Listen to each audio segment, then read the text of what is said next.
Iblis, makhluk antagonis yang diciptakan Allah Subhanahu wa Ta'ala. Meskipun ia makhluk jahat, namun sebenarnya terdapat kelebihan sifat-sifat yang justru harus kita teladani. Terlebih di zaman modernitas sekarang ini, sangat penting bagi kita mengambil hikmah dari prinsip akidah iblis.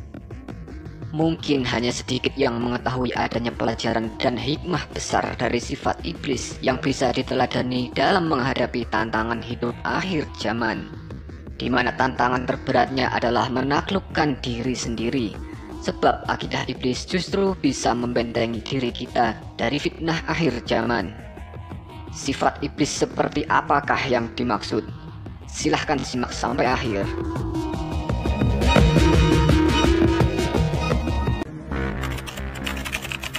Iya, iblis berkata, "Aku sekali-kali tidak akan sujud kepada manusia yang engkau telah menciptakannya dari tanah liat kering, dari lumpur hitam yang diberi bentuk."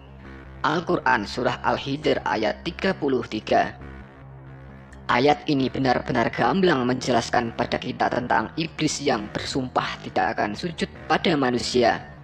Perlu digarisbawahi di ayat ini adalah iblis tidak mau sujud pada manusia, tidak menyebutkan Adam atau Nabi Adam. Ini artinya ada makna lain dari kisah umum yang biasa kita dengar tentang kisah awal mula manusia diturunkan ke bumi, di mana kisah standarnya adalah iblis enggan sujud pada Adam atau Nabi Adam yang dimaksud. Namun ayat ini berkata lain. Seperti yang kita sebutkan tadi, ayat ini menyebutkan manusia, bukan Adam.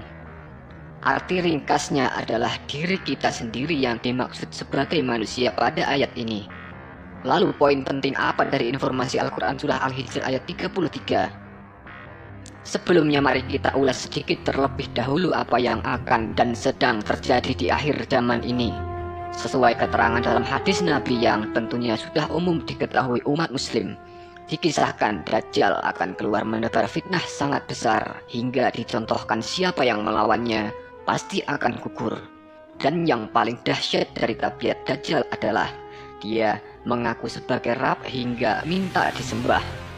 Pada tahap fitnah Dajjal yang mengaku Tuhan hingga minta disembah inilah akidah iblis atau bangsa jin harus diadopsi sebagai prinsip untuk tidak menyembah apapun kecuali Allah Subhanahu wa Ta'ala, sejati Tuhan yang tunggal.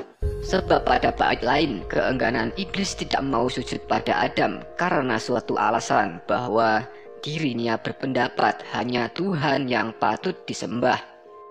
Selain hikmah besar ini, terdapat pula pelajaran sederhana yang bisa kita terapkan di kehidupan sehari-hari, di mana akidah iblis yang tak mau sujud pada manusia bisa kita terapkan di dalam setiap tindakan kita untuk tidak sujud pada manusia.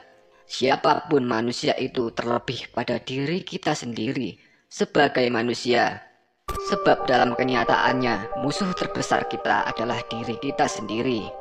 Sehingga akidah iblis atau bangsa jin ini penting untuk diterapkan setiap muslim agar tidak mengalah pada diri kita sendiri, untuk tidak tunduk pada dorongan nafsu setan yang ada di diri kita sendiri.